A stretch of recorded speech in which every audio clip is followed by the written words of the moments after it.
Hi friends, welcome to సాహిత్య TV. రంగుల స్వప్నసీమ Ramoji film సిటీలో విహరిస్తున్నారు కదండి నా వరుస వీడియోలతో. ఈరోజు కూడా దాని కంటిన్యూషన్లో భాగంగా మీకు ఈ వీడియో చూపిస్తున్నాను. ఇప్పుడు కూడా మీరు చాలా ఎంజాయ్ఫుల్గా ఉండే వీడియో ఉంటుంది. మరి ఈ వీడియోను కూడా స్కిప్ చేయకుండా చివరి దాకా చూడండి. రామోజీ ఫిలిం సిటీ అంటే మాటలా? అద్భుత కాదండి. మరి పదండి. మరి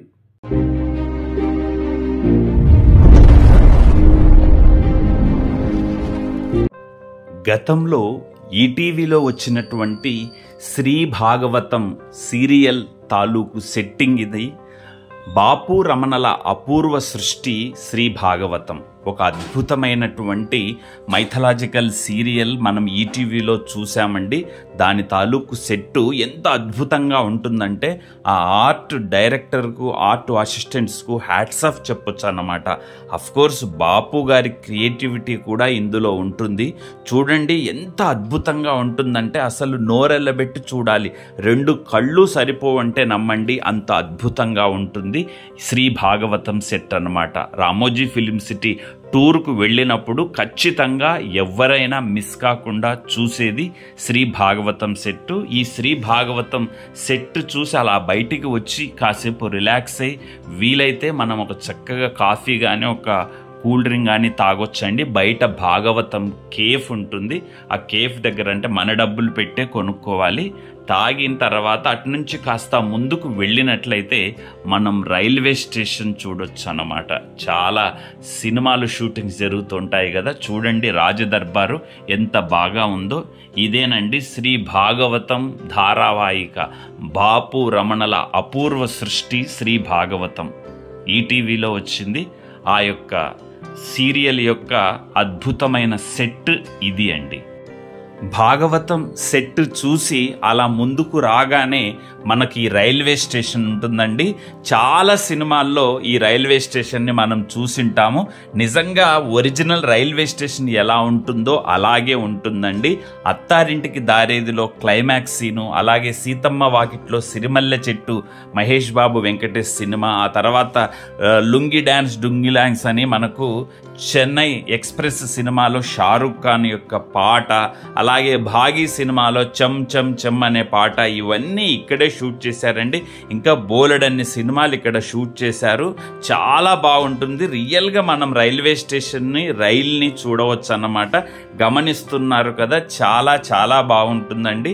మీరు ఇందాక చూసినటువంటి శ్రీ భాగవతం సెట్ తాలూకు వీడియో, అలాగే ఈ యొక్క రైల్వే స్టేషన్ వీడియోని మన సాహిత్య టీవీలో మీరు సపరేట్గా చూడొచ్చు అన్నమాట. అంటే డీటెయిల్డ్గా నేను సపరేట్ వీడియోస్ చేసి ఉన్నాను. మీరు ఒకసారి వీలైతే మన సాహిత్య టీవీలో సెర్చ్ చేసి ఈ రైల్వే స్టేషన్ని, ఆ తర్వాత శ్రీ భాగవతం సపరేట్ వీడియోలని కూడా చూడండి. చాలా వరకు అలాగే మీరు చూస్తుంటారు. అదిగో ఇంజిన్ చూడండి, అదిగో లోపల ఖచ్చితంగా నీట్గా ఉంటుందండి ట్రైన్. అదిగో చూస్తున్నారు కదా, చాలా చాలా బాగుంటుంది. రామోజీ ఫిలిం సిటీకి వెళ్ళిన వాళ్ళు ఖచ్చితంగా శ్రీ భాగవతం సెట్ చూడగానే పక్కనే ఈ రైల్వే స్టేషన్ని కూడా చూసేయచ్చు. Yes, this group of chairman Ramoji Film City, Shri Ramoji Rao garu ఈ ల్యాండ్ అనేది పర్చేస్ చేశారు 1991. And in the year 1992 the construction was started. Construction అనేది స్టార్ట్ అయింది 92 లో. And overall construction was completed in the year 1995. 95 లో construction అనేది complete అయిపోయింది whole Ramoji film city. And in the year 96 movies అనేది తీయడం స్టార్ట్ చేశారు, షూట్ చేయడం స్టార్ట్ చేశారు 96 లో. 96 లో మన ఫస్ట్ తెలుగు మూవీ షూట్ అయింది మా పెళ్లి, Srikanth hero with his own banner Usha Kiran movies private limited. Following movie the night fall, Malayala movie Patram, Tamil movie Kondattam, Kannada movie Sparsha. And total land about 1666 acres. 1666 ఎకరాలలో ఉంది టోటల్ ఫిలిం సిటీ. 1998 లో రామోజీ ఫిలిం సిటీలో టూరిజం అనేది స్టార్ట్ అయింది. The visitors started from year 98 చూడడానికి. In the year 2008, Film City got the Guinness World Record for the largest area of 1666 acres and for the 47 round stages. So 2008 లో Guinness world record అనేది వచ్చింది అనమాట. With in 10 years of మూవీని 600 రోజులు 600 and total 18 VFX companies have worked for the Bahubali movie to give a good sound to movie. And movie చూసిన తర్వాత మీకు కూడా మూవీ స్క్రీన్స్ రికలెక్ట్ అవుతుంటాయి, ఎందుకంటే సెట్ టోటల్ గా రెనోవేట్ చేశారు. ఫస్ట్ ఇంత పర్ఫెక్ట్ గా లేదు సెట్ మూవీ తీసినప్పుడు. So after shooting of 2 years, after releasing movie 2 years తర్వాత సెట్ ని టోటల్ గా రెనోవేట్ చేశారు. సో ఈ సెట్ దీని తర్వాత after Baahubali set will go for the real birds దగ్గరికి. Real things you can see over there. So real international birds. Yes. After this Bahubali, so here we have like 20 to 25 minutes. Just spend time over here and come for the bird park as soon as possible. ఎందుకంటే దీని తర్వాత bird park కూడా చాలా బాగుంటుంది. It will take more time. Yes, finally we are in Mahishmati Kingdom.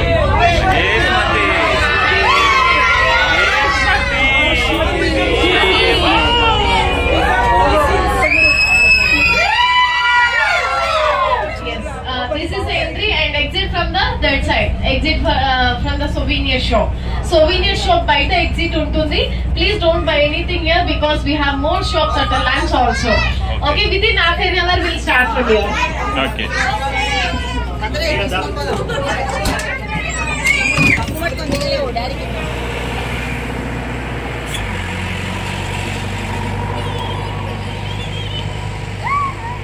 Moi జాగ్రత్త, మోయి ఆమెని మోయిని పట్టుకోండి.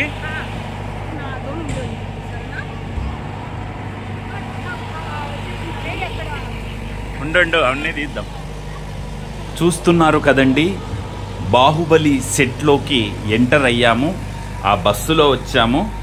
మహిష్మతి సామ్రాజ్యంలోకి ఇక కాసేపట్లో, అంటే లోపలికి, ఇది బయటి వాతావరణం అండి, లోపలికి వెళ్ళి కూడా మనం చూద్దాము. దీని మీద నేను సపరేట్గా ఒక స్పెషల్ వీడియో చేసి ఆల్రెడీ సాహిత్య టీవీలో పెట్టాను. అయితే మీకు రామోజీ ఫిలిం సిటీ టూర్ భాగంగా నేను మొత్తం కంటిన్యూషన్గా చేస్తున్నాను కాబట్టి ఇక్కడ కొంచెమే మీకు వీడియో ఉంటుంది. ఫుల్ వీడియో మీకు సపరేట్గా సాహిత్య టీవీలో ఉంటుంది, చూడండి. చూస్తున్నారు కదండి, బాహుబలి సెట్లోకి వచ్చాం మనము. ఇక్కడ సెట్ నమూనా ఉంటుంది చూడండి, చాలా బాగుంటుంది. అదిగో మా అమ్మాయి సెల్ఫీ తీసుకుంటుంది అక్కడ. అదిగో ఇది చూడండి, బాహుబలి సెట్ యొక్క నమూనా అన్నమాట. ఇది బయటనే, మళ్ళీ మనం లోపలికి వెళ్ళాల్సి ఉంటుంది. అదిగో లోపలికి వెళ్ళాం. లోపల చూడండి ఎలా ఉందో పరిస్థితి, చాలా చాలా బాగుంటుందండి. ఇక బాహుబలి సినిమా తాలూకు సీన్స్ ప్రతి ఒక్కరు చూసింటారు కదా, చాలా సీన్స్ మన కళ్ళ ముందు మెదులుతూ ఉంటాయి చూస్తున్నప్పుడు. అయితే కొంత మోడిఫికేషన్ చేశారు మనం సినిమాలో చూసిన దానికంటే. అదిగో గమనిస్తున్నారు కదా, చాలా చాలా బాగుంటుందండి. లోపలికి అడుగు పెడితే నిజంగా మహిష్మతి సామ్రాజ్యం అనేది ఇలా ఉంటుందా అనిపిస్తుంది. ఆ తాలూకు సెట్ నిజంగా అద్భుతం అండి. అది ఆ గేట్ నుంచి లోపలికి రావాలి. లోపలికి వచ్చిన వెంటనే మనం అటువైపు ఇటువైపు కళ్ళు ఎటు తిప్పాలి, ఏది చూడాలి, ఫస్ట్ ఏది సెకండ్ ఏది అన్న భావన మనకు కలుగుతుంది. బట్ ఏదేమైనా మనం ఈ బాహుబలి సెట్ చూడడానికి అంటే ఆ గైడు మనకు దాదాపుగా ఒక 40-45 మినిట్స్ టైం ఇస్తారనమాట. ఈ 40 మినిట్స్ టైం ఏంటంటే చాలా ఉంటుంది కదా, పైగా ఇక్కడ మనం వీడియోలు తీసుకుంటారు, ఫోటోలు దిగుతారు. బాహుబలి సెట్ అనేది వెరీ క్రేజీ సెట్ కదండి. రామోజీ ఫిలిం సిటీకి వచ్చే వాళ్ళు, ఇలా టూరిస్టులు ఎవరైతే ఉంటారో పర్యాటకులు, వాళ్ళు ఫస్ట్ ప్రయారిటీ బాహుబలి సెట్కే ఇస్తారు. ఎప్పుడెప్పుడు బాహుబలి సెట్కి వెళ్ళి చూడాలా, ఎప్పుడెప్పుడు చూద్దామా అన్న భావన. ఎందుకంటే బాహుబలి సినిమా అనేది సూపర్ డూపర్ హిట్ అయింది కదా, కాబట్టి ఆ బాహుబలి సెట్ని చూడాలి. సినిమాలో ఏదైతే చూసామో అది నిజంగా ఆ ప్రాంతంలో నిలబడి దాన్ని స్పర్శిస్తూ మనం చూడడం అనేది గొప్ప అనుభూతి కదా. చూడండి ఎలా ఉన్నాయో ఆ గుర్రాలు, వాటి తాలూకు అద్భుతంగా ఉంటుందండి. ఎప్పుడో సినిమా అయిపోయింది, అయినా ఆ సెట్ని ఇలాగే పెట్టారు. ఎందుకంటే పర్యాటకుల కోసం, పర్యాటకులు కూడా చాలా క్రేజ్గా ఫీల్ అవుతారనమాట బాహుబలి సెట్ చూడడానికి. మీరు కూడా రామోజీ ఫిలిం సిటీకి వెళ్తే మిస్ కాకుండా చూడండి. మనం ఇప్పుడు ఎకో టూర్లోకి అడుగు పెడుతున్నామండి. ఎకో టూర్ అంటే ఏంటి అని అనుకుంటున్నారా?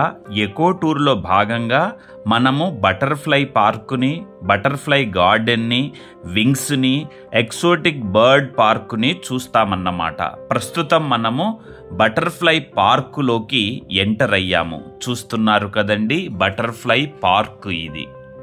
ఇలా లోపలికి వెళితే బటర్ఫ్లై తాలూకు అంటే ఆ సీతాకోకచిలుకల తాలూకు ఒక మ్యూజియం ఉంటుందండి. వాటి తాలూకు అంటే సీతాకోకచిలుక ఈ వివిధ దశల్లో ఎలా మారుతుంది దాని తాలూకు ప్రతిదీ వివరించేలాగా కొన్ని స్లైడ్స్ అదిగో అలా ఉన్నాయండి. వీటిని అలా చూస్తూ వీలైతే సీతాకోకచిలుకలకు సంబంధించిన సమాచారం తెలుసుకోవాలంటే వీటిని ఇలా ఒక్కొక్కటి చూసుకుంటూ మనము బయటికి రావచ్చండి. చిన్న మ్యూజియమే, బటర్ఫ్లైలకు సంబంధించి చిన్న మ్యూజియం. అదిగో మళ్ళీ అటు నుంచి అటు బయటికి రావచ్చు. ఇక్కడ ప్రతిదీ ఇన్ఫర్మేటివ్గా ఉందన్నమాట ఈ మ్యూజియం బటర్ఫ్లైకి సంబంధించి. అక్కడి నుంచి మళ్ళీ మనం ఇట్లా బయటకు వచ్చేస్తాం. ఈ బయటకు వచ్చేస్తే బయట ఆర్టిఫిషియల్గా అదిగో చూడండి బటర్ఫ్లైస్ని ఎలా పెట్టారో. చాలా రంగుల బటర్ఫ్లైస్ ఇక్కడ మనకు ఉంటాయి. చాలామంది ఇక్కడ నిలబడి ఫోటోలు దిగుతూ ఉంటారన్నమాట. గమనిస్తున్నారు కదా. షాప్స్ కూడా ఉన్నాయి ఇక్కడ మనం ఏమైనా కొనడానికి. అదిగో చూడండి కాసేపు సేద తీరొచ్చు కూర్చొని. అదిగో చూడండి బటర్ఫ్లై డిజైన్స్. ఇప్పుడు నెక్స్ట్ మనం బటర్ఫ్లై గార్డెన్లోకి అడుగు పెడుతున్నాం. బటర్ఫ్లై పార్కు, బటర్ఫ్లై మ్యూజియం వేరు, ఇది బటర్ఫ్లై గార్డెన్. ఇక్కడ అన్ని మొక్కలు, పూల మొక్కలు ఉన్నాయి. వాటి మీద సీతాకోకచిలుకలు వాలుతుంటాయి. అదిగో గమనిస్తున్నారు కదండి. ఇక్కడ ఈ బటర్ఫ్లై గార్డెన్లో బోలెడన్ని సీతాకోకచిలుకలు ఉంటాయండి. అంటే కొన్ని మన కెమెరా కన్నుకు చిక్కుతాయి, కొన్ని చిక్కవు. కానీ ఇది బటర్ఫ్లై గార్డెన్ అండి. చూస్తున్నారు కదా. దీనికంటూ పైన చుట్టూ ఒక నెట్ కట్టున్నారు. లోపల అదిగో చూడండి రంగురంగుల సీతాకోకచిలుకలు భలే ఉన్నాయండి, బోలెడన్ని. ఎందుకంటే ఈ పూల మొక్కలుంటే ఆ పూల పొప్పిడిలో నుంచి మకరందం తీసుకోవడానికి వస్తాయి కదా, అందుకన్నమాట. ఇది బటర్ఫ్లై గార్డెన్ అంటారు. చూడండి చాలా పూల మొక్కలు ఉన్నాయి, బటర్ఫ్లైస్ కూడా చాలా ఉన్నాయి. ఒకసారి గమనించండి.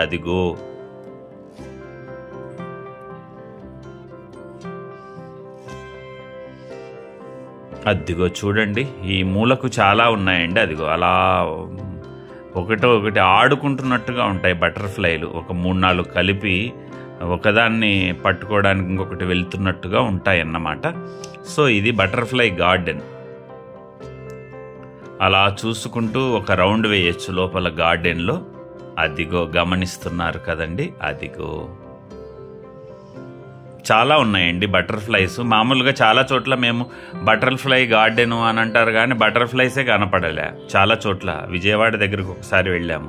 బట్ ఇక్కడ బటర్ఫ్లై గార్డెన్ అంటే నిజంగా బటర్ఫ్లైస్ ఉన్నాయి, అలానే మరీ ఎక్కువ ఏం లేవండి. నెక్స్ట్ మనము ఎకో టూర్లో భాగంగా వింగ్స్లోకి వచ్చాము. వింగ్స్ అంటే రెక్కలు అని మీకు తెలుసు కదండి. ఇక్కడ రకరకాల బాతులు ఉంటాయండి, మీరు గమనించండి. రకరకాల డక్స్ ఉంటాయి, వాటి తాలూకు పేర్లు అదో ఆ గయానా డక్ అని అదని ఇదని రకరకాల పేర్లతో మనం డక్స్ని చూడొచ్చు. ఈ డక్స్ కాస్త వెరైటీగా ఉన్నాయండి, వాటి తాలూకు వింగ్స్ కానీ. అదిగో వాటర్ అక్కడ ఉన్నాయి, హ్యాపీగా సేద తీరొచ్చు అన్నమాట. ఈ డక్స్ చాలా బాగుంటుంది. ఇది కూడా వింగ్స్ అని. అదిగో చూడండి ఇక్కడ వాటర్ ఫాల్ ఉంటుందండి. ఎంత అద్భుతంగా ఉంటుందంటే నిజంగా చాలా బాగుంటుంది. మనం ఎకో టూర్లో భాగంగా ఈ యొక్క వింగ్స్లోకి అడుగు పెట్టినప్పుడు అంటే బటర్ఫ్లై పార్కుని బటర్ఫ్లై గార్డెన్ని చూశాక నెక్స్ట్ మనం చూడాల్సింది వింగ్స్ అన్నమాట. ఈ వింగ్స్లో రకరకాల పక్షులు ఇవన్నీ డక్స్ లాంటివేనండి. అదిగో ఇవి కూడా చాలా డిఫరెంట్గా ఉంటాయి. వీటిపైన అంటే కోడి పుంజుకు తురాయి ఎలా ఉంటుందో తల మీద అలా వీటికి ఉన్నాయండి. మరి వీటి పేరు ఏవో ఇక్కడ రాసి ఉన్నాయి. అదిగో ఇది చూడండి తెల్లగా హంసలాగా ఎలా ఉందో. అదిగో చూడండి వీటి పేర్లు, వాటి తాలూకు మొత్తం ఇక్కడ డిస్క్రిప్షన్ ఉందండి. అదిగో చూడండి ఎంత బాగున్నాయి. వాటి ముక్కులు, వాటి కాళ్ళు, వాటి ఆ తల మీద ఉన్నటువంటి తురాయి, ఇదంతా చాలా డిఫరెంట్గా నేను మొదటిసారి ఆ యొక్క వింగ్స్ను చూడడం జరిగింది. అదిగో ఇక్కడ చూడండి వాటర్ ఫాల్. అసలు నిజంగా ఒరిజినల్ వాటర్ ఫాల్ మనం ఎక్కడో అరకులో ఎక్కడో చూస్తాం కదండి, అలాగా చాలా న్యాచురల్గా ఇక్కడ వాటర్ ఫాల్ని సెట్ చేశారండి రామోజీ ఫిలిం సిటీ వాళ్ళు. అదిగో చూడండి నీళ్ళు ఇలా పడుతూ ఉంటాయన్నమాట. గమనిస్తున్నారు కదా. నెక్స్ట్ మనం ఎక్సోటిక్ బర్డ్ పార్కులోకి వచ్చాము. ఎకో టూర్లో ఇది 4వది అన్నమాట. Exotic bird park. ఇక్కడ పరదేశాలకు సంబంధించినటువంటి అన్య దేశాల పక్షులు ఉంటాయన్నమాట. ఇవి మన ఇండియాలో కాకుండా వేరే దేశాలకు సంబంధించిన పక్షులు. అదిగో వీటి ముక్కులు చూడండి ఎలా ఉంటాయి, కొన్నిటికి అదిగో ఎంత పెద్ద ముక్కు. ఇలాంటి పక్షులను మనం చూడం కదా, మనం ఏదో రామచిలకల్ని అట్లాంటివి చూస్తాము. ఇక్కడ కూడా రామచిలకలు ఉన్నాయి కానీ డిఫరెంట్, అంటే ఎక్సోటిక్ అంటే అన్య దేశాలవి, అంటే పరదేశాలకు సంబంధించినవి. చాలా బాగుంటుందండి. ఇవన్నీ ఎకో టూర్లో భాగంగా మనకు రామోజీ ఫిలిం సిటీలో చూపిస్తారు, చూడొచ్చు. అదిగో ఈ పక్షులు చూడండి, రామచిలకల్ని చూసాం కానీ ఇలాంటి రంగురంగులవి మనం చూసిండం ఇక్కడ. ఇవన్నీ ఫారిన్కి సంబంధించి. నేను వీటికి సంబంధించి డీటెయిల్డ్గా సపరేట్గా ఒక్కొక్క వీడియో చేశానండి. Butterfly park, butterfly garden, wings, exotic bird park, ఇవన్నీ మీరు సపరేట్ వీడియోల్ని మన సాహిత్య టీవీలో చూడొచ్చు అన్నమాట. ఇక్కడ ఒక వీడియో మొత్తం అంటే టూర్, ఆర్ఎఫ్సి టూర్లో భాగంగా నేను ఇలా తీసి ఉంచడం జరిగింది. మీరు సపరేట్గా చూడాలనుకుంటే ఇంకా బాగా చూడొచ్చు. చాలా ఇదిగా ఎక్స్ప్లెయిన్ చేశాను. అవన్నీ మీకు సాహిత్య టీవీలో రామోజీ ఫిలిం సిటీకి సంబంధించి బోలెడన్ని వీడియోస్ మీకు సపరేట్గా కూడా దొరుకుతాయి, చూడండి. మరి చూశారు కదండి, రంగుల స్వప్నసీమ రామోజీ ఫిలిం సిటీని. నిజంగా ఎప్పుడెప్పుడు వెళ్ళాలా అని చెప్పేసి ఆలోచనలో పడ్డారు కదా, నాకు తెలుసండి. అంటే చూడని వాళ్ళు, చూసిన వాళ్ళు కూడా మళ్ళీ వెళ్ళాలన్న భావన కలిగేలా ఉంటుంది రామోజీ ఫిలిం సిటీ. నిజంగా ఉదయం నుంచి సాయంత్రం వరకు మనకు అసలు టైమే తెలియదండి, ఎలా అయిపోతుందో తెలియదు. అసలు ఆ బాహుబలి సెట్టింగ్లోకి వెళ్తే ఆహా, ఇక భాగవతం సెట్టింగ్లోకి వెళ్తే ఓహో, ఇక ఆ రైల్వే స్టేషన్లోకి వెళ్తే అబాబాబాబా. ఒకటేమిటండి, నిజంగా రామోజీ ఫిలిం సిటీ అంటే అంత అద్భుతంగా ఉంటుందండి. నేను అక్కడే ఒక 2 years పైన రామోజీ ఫిలిం సిటీలో జాబ్ చేశాను కదా, ఈటీవీకి సంబంధించి. అప్పుడు ఇవన్నీ చూడలేదండి, కొన్ని చూశాను కానీ అన్నీ చూడలేదు. మరి అన్నీ చూడాలంటే మనం ఫుల్ టూర్, అంటే ఇట్లా మనం ప్యాకేజీ తీసుకొని ఒక స్టార్ ఎక్స్పీరియన్స్ ఉంటుంది, మామూలుగా ఉంటుంది. నేను చెప్పాను కదా డీటెయిల్డ్గా, దాని ప్రకారం మీరు చూడాలన్నమాట. ఏమండోయ్, రామోజీ ఫిలిం సిటీకి సంబంధించి సాహిత్య టీవీలో బోలెడన్ని వీడియోలు ఉన్నాయి. అన్నీ ఒకే వీడియోలో చెప్పలేం కదండి, చాలా లెంగ్త్ అయిపోతుందని నేను చాలా భాగాలుగా కూడా చెప్పాను. ఈ ఫుల్ టూర్కు సంబంధించి ఏదైతే 2-3 ఎపిసోడ్లు ఉన్నాయో, ఇలాగే అందులో కూడా పర్టికులర్గా మళ్ళీ నేను ఏమంటారు, ఈ బాహుబలి సెట్టు, ఆ తర్వాత భాగవతానికి సంబంధించి, ఆ రైల్వే స్టేషన్కి సంబంధించి, ఒకటేమిటండి ఫందిస్తానని, ఇలా బోల్డ్ అన్ని రకరకాల వీడియోలు ప్రత్యేకంగా ఉన్నాయి. మీకు రామోజీ ఫిలిం సిటీకి సంబంధించి కావాలంటే బోల్డ్ అన్ని వీడియోలు మన సాహిత్య టీవీలో దొరుకుతాయండి. మీరు ప్రతిదీ చూడండి, ఖచ్చితంగా ఎంజాయ్ చేస్తారు. వీడియోలు చూసి ఎంజాయ్ చేసిన తర్వాత వీలు చూసుకొని ఒకసారి వెళ్ళి చక్కగా, అందంగా, అద్భుతంగా ఎంజాయ్ చేయండి. జీవితంలో ఒక ఆకుపచ్చని జ్ఞాపకంగా పదిలపరచుకోండి. సరేనా? మరి ఎవరైనా నా ఛానల్ని కొత్తగా చూస్తున్నట్లయితే సబ్స్క్రైబ్ చేసి పక్కనే ఉన్నటువంటి బెల్ ఐకాన్ని క్లిక్ చేయండి. అలా చేసినట్లయితే నేను చేసే ప్రతి వీడియో తాలూకు నోటిఫికేషన్ మీకు అందుతుంది. మిస్ కాకుండా ప్రతి వీడియోని చూడొచ్చు అన్నమాట. ఏమండి, లైక్ చేయడం, కామెంట్ చేయడం మాత్రం మర్చిపోవద్దండి. సరేనా? Thank you. Please watch, like, share and subscribe Sahitya TV.